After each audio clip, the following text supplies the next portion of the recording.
Good afternoon. If you are doing this review session from home, the two things that you'll want to be using are, number one, your period 2 concept outline, and then you also have this activity from earlier in the year dealing with the 13 colonies that might still be rattling around someplace in your notebook. For you guys, first of all, any questions you guys have, we can easily take care of. So if you guys have any questions or problems before we get started about like general review or anything else you need help with, go ahead. You had that website, you got it on the, it's on update, it's just school now. I couldn't find it. Are you talking about the Gilder Lehrman site? Yeah. I thought I put it into... Harder. Don't be a star. Yours is so bad. It's like if you scroll down. What's the Google Doodle about today? So if you want to look into the folder that's titled Review Materials for the AP Test,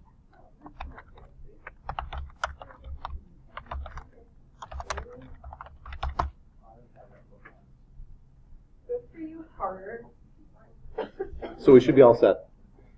Any other questions or problems you guys have before we get rolling? Sweet. So we're going to be taking a look at period 2 today, and with period 2 of the concept outline, 1607 to 1754, this is Jamestown, working its way through the start of the French and Indian War. And so this is the colonial period, and for a lot of kids, this is one of the trickiest eras for them to be able to lock into. Notice for a lot of your essay options, though, they're like period 3 through 8, so they understand that they don't want to make this a heavy portion of the AP test, but this is going to possibly be something that's out there that you want to be paying attention to. If we start off with our first spot right here, what I would like to highlight for you is how you can start working on your essay preparation as you get ready for the AP test itself. You'll remember that there are 3 skills that you guys are working on. One is cause and effect. So can you see moments where they do cause and effect sort of questioning inside the concept outline? So you can then anticipate that that might be a question that pops up. And you can see that over here in the themes. And so what I would encourage you to think about with your concept outlines is a lot of kids just get tunnel vision on this, ignoring the fact that they're going to have a theme that runs throughout whatever essay question they give you, which means it's going to start in one time period and probably extend into another time period. So notice this theme that plays out, explain the causes of migration to colonial America. So this is a cause and effect question. And in fact, I would write that in the margin over here to make sure you don't just know what are these groupings doing, but can you talk about cause and effect? Back when you were in geography last year, they'd call that push-pull factors. And so you want to be able to talk about push and pull factors during this time period that is causing people to come to the Americas. And then they say here, explain how cultural interaction, cooperation, competition, and conflict between empires, nations, people have influenced their developments inside the country. This can be any of your skills. So some of them, they'll give it to you that they're going to want to do cause and effect with migration. But this topic right here could be cause and effect. It could be continuity and change over time. It could be compare-contrast. And compare-contrast is the easiest of the ones that you can see popping out of this segment of your concept outline. So they say here that the Europeans developed a variety of colonization and migration patterns. They're setting up for you that if there's a variety, they could be compared to one another. And so I would put that in that area to talk about the fact that you need to be able to talk strongly about these individuals. They're influenced by different goals. So what you notice is they're actually creating a categorization for an essay of this type, where you could say the French and the Spanish had different goals and explain what they are. They had different cultures, and that might work its way into your writing. And the varied North American environments where they settled, so they're settling in different places. And they competed with each other and the Native Americans for resources. So what I would encourage you to think about is when you are thinking about crafting what you are going to be doing with your brainstorming, we're going to do compare-contrast. And so if you remember when we talked about that, compare-contrast is typically done with a Venn diagram. What I would encourage you to think about, though, is that when you're doing this sort of compare-contrast, you want to be able to do that with the 3 colonial groupings. So notice letter A. Letter A is going to be your Spanish. And so you could easily take the Spanish and do something like that. Next one's going to be your French. You can easily do something like that. English will be your one down here. Your goal is to try to figure out how do you take the techniques that we're teaching you and then adjust them to the situation that you're getting into at that moment. So what I'm going to want you to do is, with your group, I want you to work through the idea of compare and contrast with the French, the Spanish, and the British. And the way that I would think about that is, if they don't give you a default, ours to go back to is always going to be political, social, economic, and in this case, geographic. So take moments with your group to think about, using these categories, can you see things that are either similar between these colonies, the British, French, and the Spanish, or things that are different when they decided to colonize? Go ahead and work with one another, and we'll jump back together.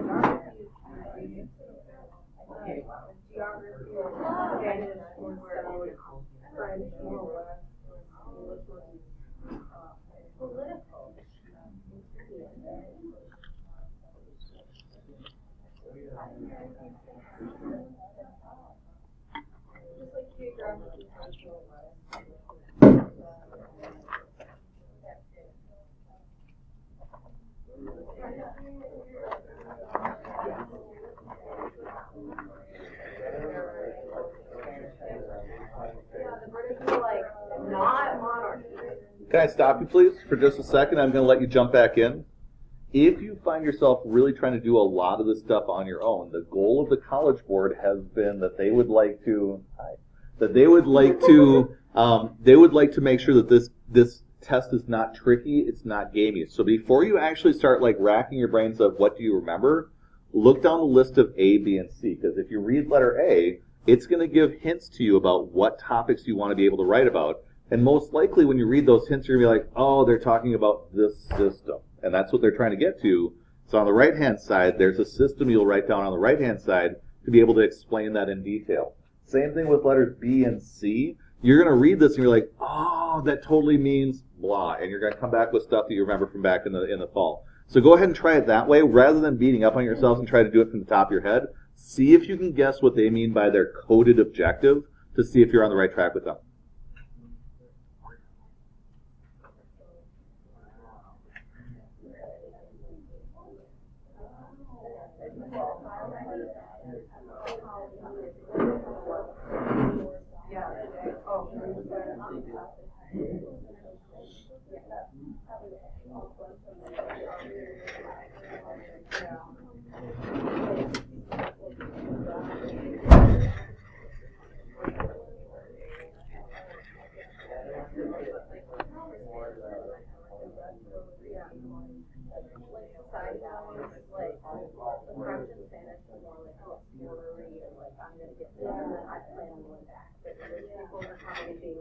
I don't want to live in monarchy anymore. I'm going to move to America and make my own system.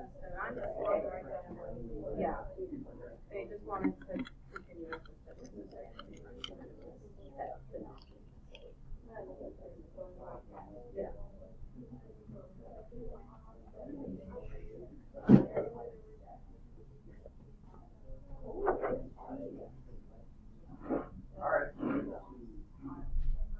Let's get started and take a look at this, and if you want to throw this into your notes as your brainstorming, absolutely fine, bless you, because what we want to do is we would like to test drive as many of the potential essay questions as you can get, so that hopefully when you get to the spring, it's less of like, oh, I've never thought of that before, and more you just rehearsed this and thought about it, and you can see the directions you can be going. So when we think about Spanish, French, and English, most likely geographic is going to be a distinction that we can see that would be a contrast between them rather than a comparison. And so where are the Spanish settling? South. What about the French?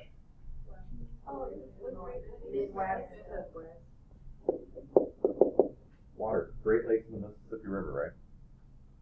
And then the British, East Coast. Cool. So let's think next, because probably the easiest one to think about is then economically, why are the Spanish coming to the colonies? Gold. What about the French? Furs. British have a diverse economy that's going to be created. Next thing to think about, is there anything religiously that we could say about these groups? Like, how are they different from one another? Spanish or Catholic. The English are going to be Protestant, but they're also going to be diverse, so it's not like they're one Protestant group. There's a bunch of them. The French are Catholics, but that's not the reason why they're here. They're fur traders, so I mean, it's like nominal Catholicism rather than being something that's important. Correct. But let's take a look then at what we've done. Geographically, I think we're going to be different, but when we take a look at our economics of gold, furs, and diverse economies, is there something we can use to link those things together? Perfect.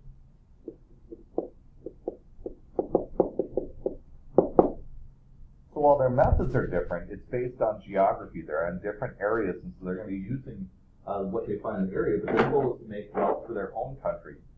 What about their religion? Is there a commonality between their religions? They're all Christian.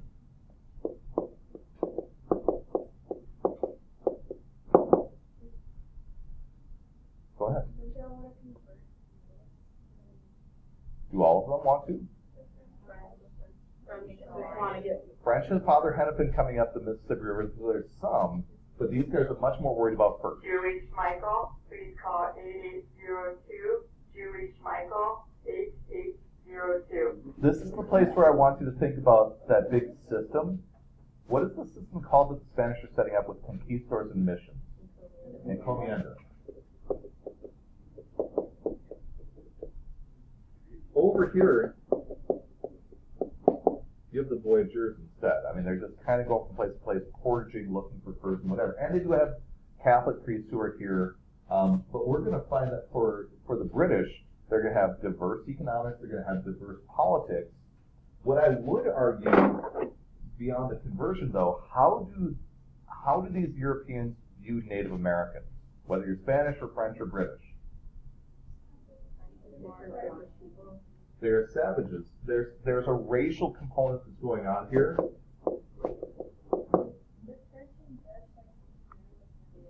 True. So when you think about the French and the Spanish that are doing that, they do intermarry, but once you have, like with the Spanish with the mestizos, that mixed race is not something that's seen as a badge of honor unless you can prove that you've got elevated Spanish blood compared to native blood. And so there's, in all of these systems, there's a hierarchy where the more European you are, the better off you're going to be. And so what I'd like to highlight for you is we've now laid out enough right here where here's your comparison paragraphs, here's your contrast paragraphs, and our goal is to go beyond the French wanted furs and the Spanish wanted gold, glad, and glory. We want to have enough details to be able to flesh out full body paragraphs, and I think this brainstorming will get us there. So what I'd like you to do is I'd like you to make a statement then to your neighbors. Do you believe that there is more comparison or contrast when you look at these three groups as a whole? Should we look at them all as like one wave together? Or should we look at them as being significantly different from one another, that we should see them as distinct? So go ahead and share with your neighbors what you think.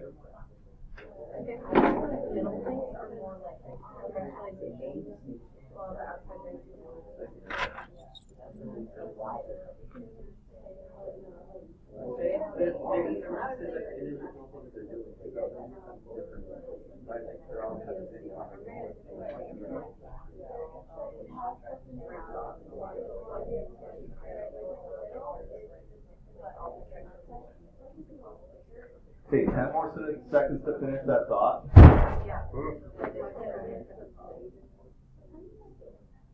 Now what I want to do is with your neighbors, flip it. And what I mean is now figure out your counter argument. Whatever you weren't arguing as the strongest, can you at least see that that argument exists? So is there an argument against what you did to say, well, I believe that there's more comparison than contrast. The contrast would be boom. Or else if I see more contrast, the comparison that's strongest is this. So try that out with your neighbors and see what you can do. Yeah.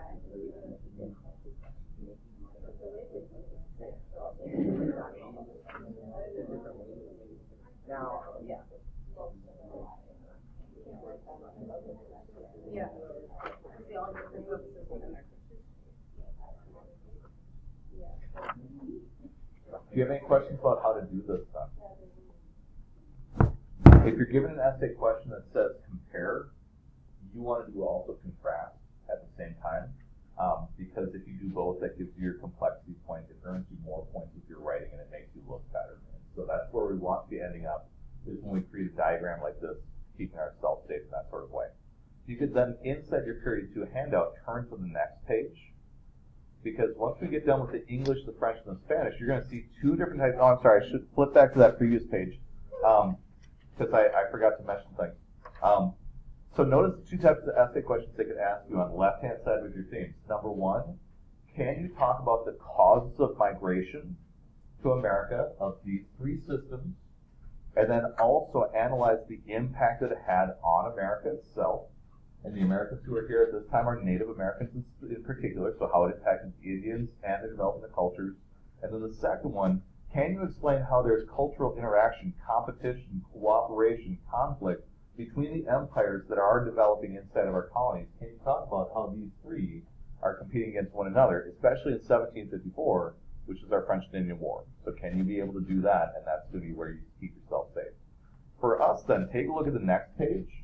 And when you look at the next page of your concept outline, what I'd like to highlight for you is those themes on the right-hand side, highlight for you questions that they can ask. And notice that when you move on to the next page, there are 5 different themes that they could ask you about. And so this is why we really dial into these a lot. But when you notice the questions themselves, it's not as scary as the wall of words they give you. So here are your themes. During the time period leading up, during the colonial period, so this is the period 1607 Jamestown, bless you, to 1754, the French and Indian War, can you explain how the ideas of democracy, freedom, and individualism found themselves developing during that time period? So can you think about like Jamestown and Massachusetts Bay and how they created ideas that eventually became American ideas about how we run our country? The next one right here, can you explain how we exchanged stuff, what our markets were like, what private business was like during this time period, and how government reacted to that? So can you think about the economics of what our colonies were up to and be able to describe that in writing? Third one, can you explain the causes of migration and analyze immigration's effects? That's the same one you did in the last chapter. It's just extending it here. Analyze the causes of internal migration and patterns of settlement in what would eventually become the United States, and explain how migration has affected. So again, you've seen that one previously, but then down here, explain how geographic and environmental factors shape the development of communities, and analyze how the competition for and debates over natural resources have affected both interactions among the groups and the development of government policies. So let me highlight for you where I would come from this. I showed you this French baguette way back at the beginning of the year. And that's also where this study chart really becomes helpful. And so if you've still got these notes from earlier in the year, having them out now would be fantastic.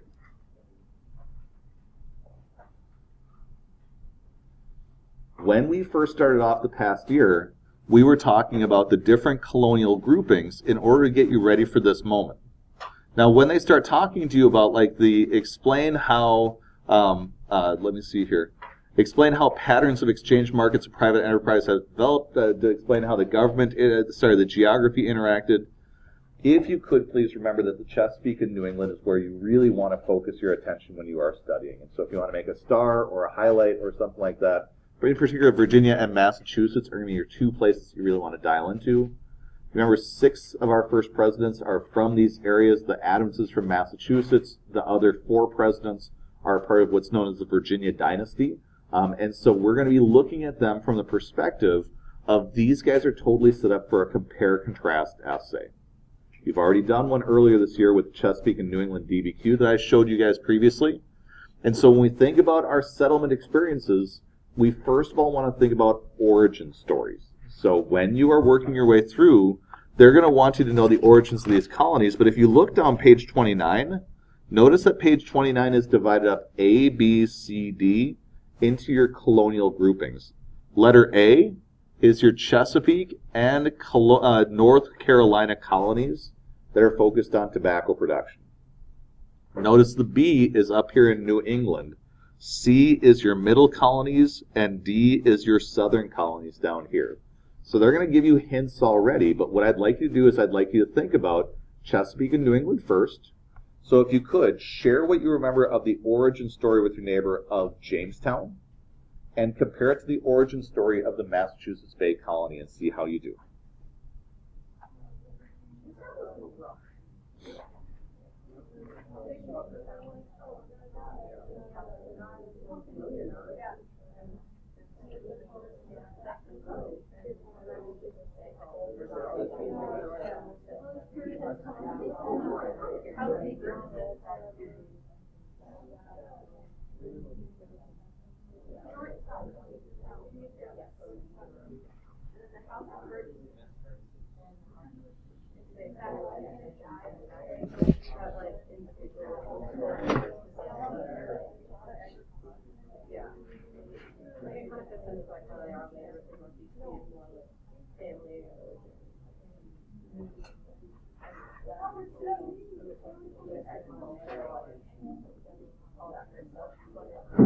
If they do not give you categories, or if I didn't give you categories, when you're thinking about the story, remember political, social, economic, geographic.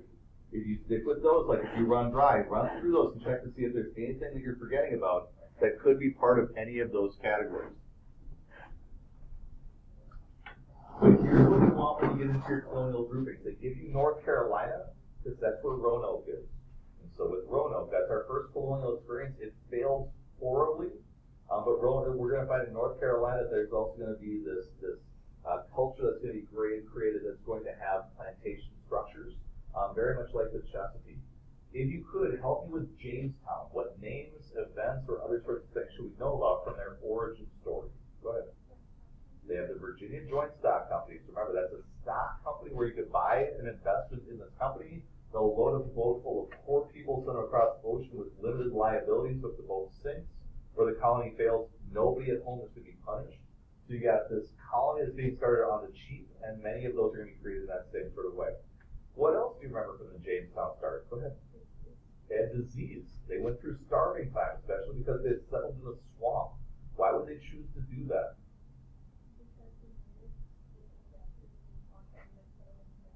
Absolutely. So you had the Powhatans in the area that did not like having the colonists who were living in the area. They also didn't want to live on the shoreline because what country scared the people in Jamestown? The Spanish had a navy that was threatening them quite a bit. So they're in the swampy area, and what were they looking for when they landed? They were looking for gold. And eventually they go through starving times. They're going to be struggling. Who is the person who saved them from starving times, saying, if you don't eat work, you shall not eat? John Smith. But while John Smith and Lord Delaware saved them initially, what product introduced by John Rolfe is going to really save them? Perfect. In order to encourage the importation of workers to work on their plantations in the form of indentured servants, what was the system called where you could expand your plantation with new workers? Head right system. Very good. And eventually, those plantation owners became so powerful they created what brand new legislature? House of Burgesses. Very good. But a funky quirk about that colony, they don't settle in cities. Why don't they settle on cities? Why are they all scattered? They have plantations. Where are those plantations located?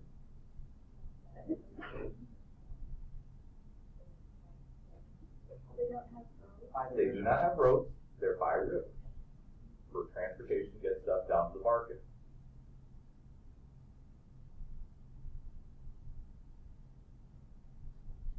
When we think about New England doesn't start with Massachusetts Bay Colony and John Winthrop. It's going to start instead with the Plymouth Colony. And Plymouth Colony is going to be created by pilgrims who are separatists. They're Calvinistic.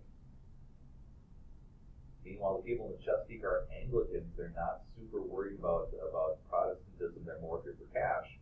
But these Calvinists believe in predestination, that God has a list of who's going to heaven or hell, and he already knows that. And so the Pilgrims come first, fleeing the Reformation that's happened over in England. They come looking for a new place to live. And then they're joined by the Puritans, led by John Winthrop, who has taken his colonists out of England to Holland, but then they start becoming Dutch, and then they leave and they come over here to America. And then when they land here, they're going to create a city on a hill, which is going to be the nickname for Boston. What makes the New England colony different than the Chesapeake? Close together towns, they immigrate as families, not as individuals. What else?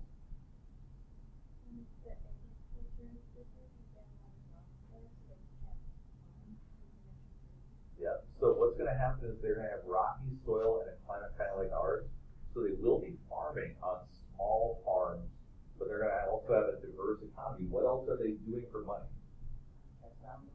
Textiles later, mid-1800s.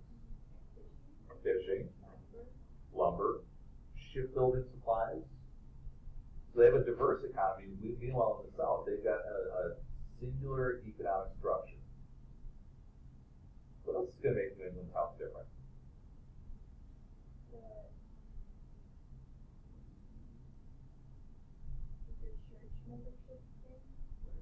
You are going to have people in church membership, and where they sit in church indicates their hierarchy in the church. And you're going to find that there are leaders who are very religious, and they'll introduce that into their lives. Also, they are very into public education. Why? Who are they training inside their education system? Ministers, because religion is so important to them.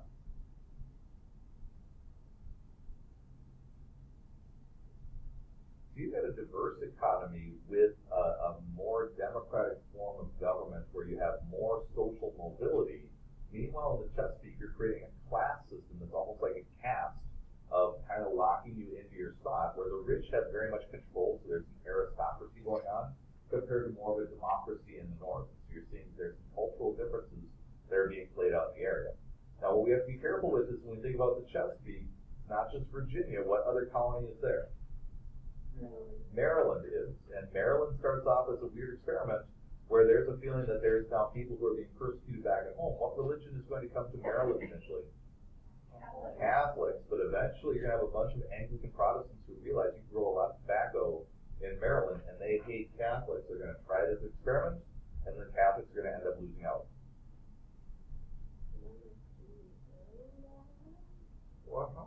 Then they create Rhode Island. Rhode Island is created from New England for what type of people? Those people. Those people. The people who got like. The people who were Maryland got kicked out. Homemaker, absolutely. So who was the person who started Rhode Island? Roger Williams. Followed soon after by what woman who was in trouble in New England? Anne Hutchinson, until she's eventually executed by Native Americans in the New York area. So let's run our way forward then. If we think about a New England and Chesapeake essay, you have done enough right now to look pretty good already. Almost every New England and Chesapeake essay, though, is going to be trying to set up a break point between kids who are good and kids who are doing really well. And the way that they're going to do that is if they give you an essay question from like 1607 to 1700, we've now gotten to about 1630. And they're checking to see, can you go further? So here's how we go further with each of them. In the Chesapeake, you have indentured servitude, house of burgesses, plantation structures, and then you start building up an underclass of what they're seeing as white trash in the back country, and that explodes with what delicious rebellion? Bacon. Correct. So Bacon's rebellion is going to take place, and eventually the planters are going to realize the indentured servants aren't worth the time and effort, and so who do they get replaced by? Correct. Most of your competition can't even do that. So if you're like, oh, Bacon's rebellion happens, suddenly they realize they want to have a slave population whose skin color make them distinctive, so if they try to run away, they can't blend in with anybody else. You immediately can identify them as slaves. They are then trapped into lifelong servitude. You sound fantastic. In New England, there's a few things that are taking place also that we want to be noticing. Number one, notice that in New England, they're having a problem. Puritans in England have to have a conversion experience. They have to have a religion that then they break from and start out with a new religion of Puritanism. The problem is the kids can't have that conversion experience, so they're drifting away from the church. This leads them to what's called the halfway covenant.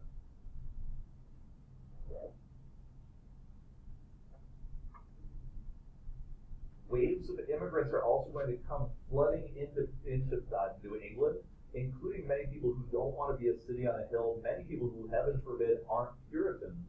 And as they start moving in, there's a lot of people who feel very much like their whole society is under threat. So if you see a parallel between the Red Scare and what I'm describing, that's what they feel back then. And it gets so explosive that they start seeing what type of people in Salem,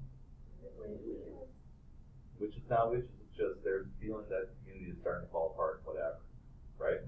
So we're going to see that that's in New England. They're having problems, especially because during this time period, this is the time period when they have a little nitpicky detail that if you miss it, it's not going to be a huge deal. But in the late 1600s, you have something created called the Dominion of New England, where you had King James, with the Catholics, wiped out all of the boundary lines. So when Massachusetts said, we're a city on a hill, he said, nope, you are the Dominion of New England, and I hate you guys intensely for being Puritans. So he wipes out all the boundary lines for a period of time. They're governed by Edmund Andros. And when they get their independence, they still have that elitist mentality, but that Puritan leadership is now gone. Okay? Do you have any questions then about how to do Chesapeake and New England compared to Trask? If you're going to do compare and contrast, which do you see more of, comparisons or contrast? Or contrast, right? So now here's your trick. When you're doing compare and contrast, they want to see you do both to earn full credit. What comparisons can you make between the two? Economy? How so?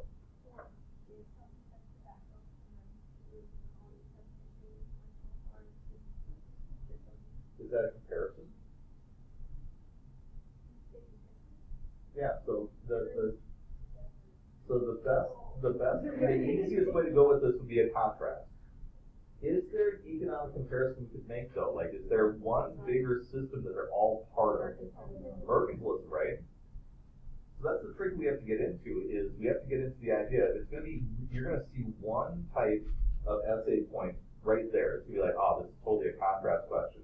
They want you to do both to show complexity because they're not totally different from one another. Is there a similarity between their religions? They're all Christians, right? Is there a similarity with their treatment of Native Americans? Not too great. Not too great, but there's our problem is most writers are going to stop right there. They're going to be like, both of them hated Indians. And that's pretty much what you could write in every essay about white people through like present times.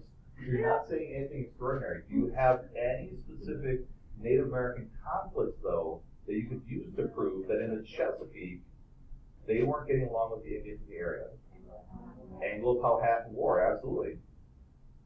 What about up in New England? There are two to choose from. Pocahontas conflict is down in the southwest with the Spanish. You've got the Pequot War, and you have King Philip's War.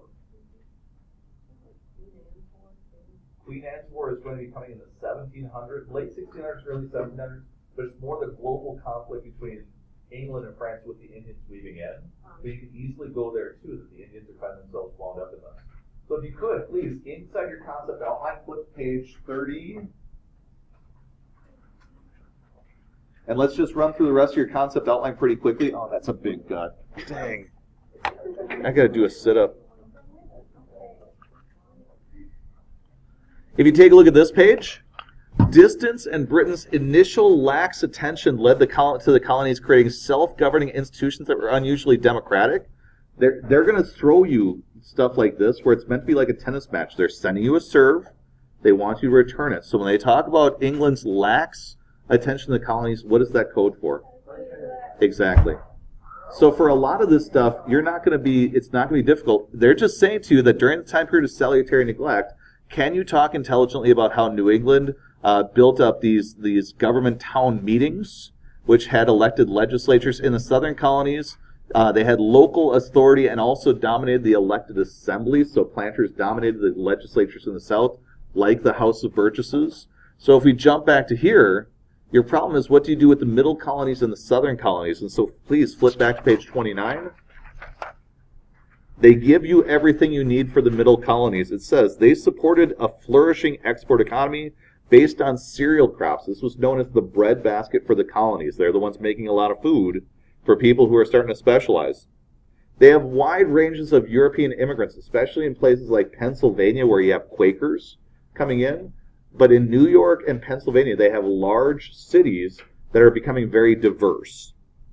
They're also going to have societies with greater cultural, ethnic, and religious diversity and tolerance compared to these guys and these guys. Meanwhile, the southern colonies, influenced by the bringing in of plantation owners from Barbados, who are going to use that really strict slave code from Barbados. They're going to start raising rice and indigo, and they're going to have places down here that are 80, 90% African American, and it's going to be dominated by very strict ideas about what should be happening with the slaves. They are going to be experiencing salutary neglect like you see on this page. And if we continue forward, let me just give you some key terms then to think about, because we've done the heavy lifting for period 2. Now it's just figuring out how do we kind of fine-tune this. This one right here is talking about how there's an Atlantic economy developed in which goods as well as enslaved Africans and American Indians were exchanged between Europe, Africa, and America through extensive trade networks. What's the code word for that? You're all good. Yep. So can you talk about triangular trade in detail right here, and you'll be all right. Continuing trade with Europeans increased the flow of goods in and out of American Indian communities, stimulating cultural and economic changes and spreading epidemic diseases that caused radical demographic shifts. The disease part is really straightforward. The idea about your trade is, remember that the British and other Europeans are okay trading finished goods. They are not going to train them how to make metallurgy or gunsmithing or whatever to keep them dependent. Interactions between European rivals and American Indian populations fostered accommodation and conflict. You see the Spanish and the French getting along better with the Native Americans than the British were. And that oftentimes the Native Americans would seek alliances with Europeans against other Native American groups to try to figure out ways to get leverage. So these are all your wars that are leading up to the French and Indian War, but I've never seen a question that gets into, hey, what's up with Queen Anne's War? It's just usually symbolic that you're talking about France and England and their colonial groupings over here will form alliances with Indians to see who they can then team up with. If you flip to your next page, the goals and interests of European leaders and colonists at times diverged, leading to mistrust between them. It's including debates over territorial settlements, frontier defense, self-rule, and trade. This is your Bacon's Rebellion. This is your Paxton Boys. This is your regulators, where there are some people who are arguing that the king is not doing enough to defend the colonists against Native Americans on the frontier. And this is also anger when the king starts tightening salutary neglect. Especially what you should put into this area is mercantilism and navigation acts. Those moments that the king starts clamping down, that's when the colonists start getting mad. You also see that they're giving you the Native American events. And so if they actually call out a conflict, you have to memorize it, because otherwise they can really look in the mirror afterwards and say you knew. So British conflicts with Native Americans over land, resources, and political boundaries led to military conflicts such as King Philip's War. And so if they give you that, make sure you've got it locked in. I would encourage you then, for colonial times, have in your back pocket at least one Native American conflict for New England and Chesapeake to be your examples. If it's King Philip's War, and then you've got the Anglo-Powhatan War, you're safe, right? Maybe you can get more, like the Pequot War or whatever, even better. They're mentioning down here they want you to also be able to speak intelligently about the Spanish having their own problems with Native Americans. It was in what's known as the Pueblo Revolt, also known as Popay's Rebellion. And so if you're able to have that in your back pocket, where you could say, in comparison, the English colonies and the Spanish colonies have in similarity that they both engaged in wars with Native Americans, you're safe. Scanning to your next page, the British colonies are going to participate in political, social, cultural, and economic exchanges that encourage stronger bonds with the British and resistance to British control. You'll see again, there's a long list of themes, 5 of them, that tells you this could easily be an essay question. Number 1, though, this point right here, you had different European religions and ethnic groups that contributed to a significant degree of pluralism and intellectual exchange, which were later enhanced by the First Great Awakening and the spread of European Enlightenment ideas.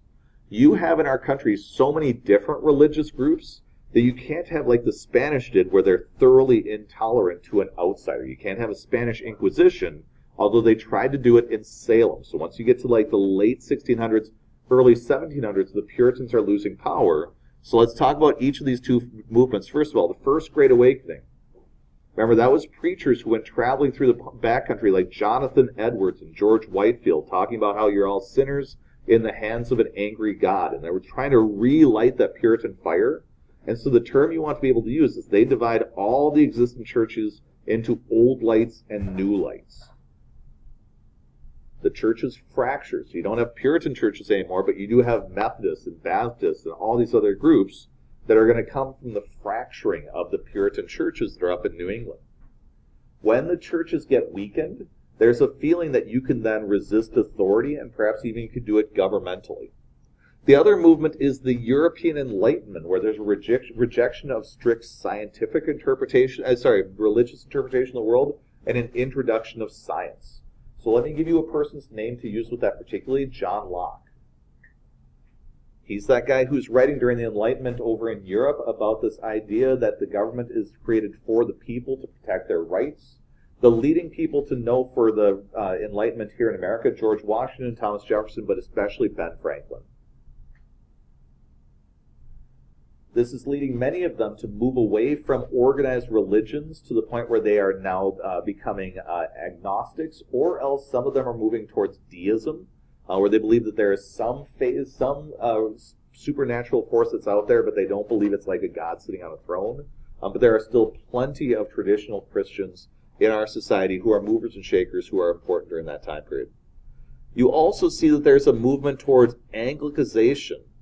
This term that you want to use right here, where they're creating these autonomous political communities based on English models, this becomes the foundation for America, that they are going to set up the idea that being English is what it means to be American. So if you're not speaking English, not acting like the colonists who are here, you're seen as somebody who is on the outs.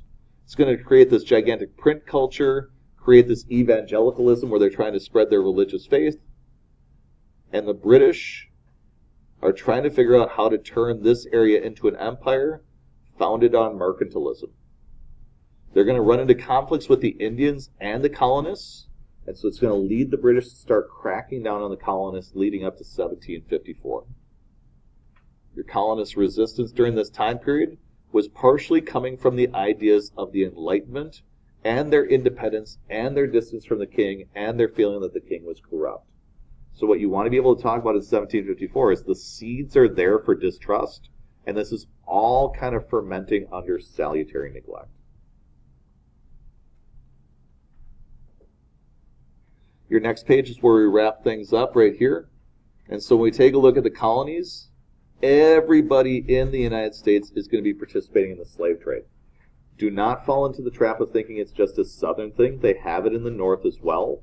Those people are typically house servants or apprentices or other sorts of things. So when we get past the era of the Revolution and we have manumission, many of these people will get their freedom, but it's a freedom into a class system where they're going to be second class, almost like indentured servants, not technically slaves, but close to it.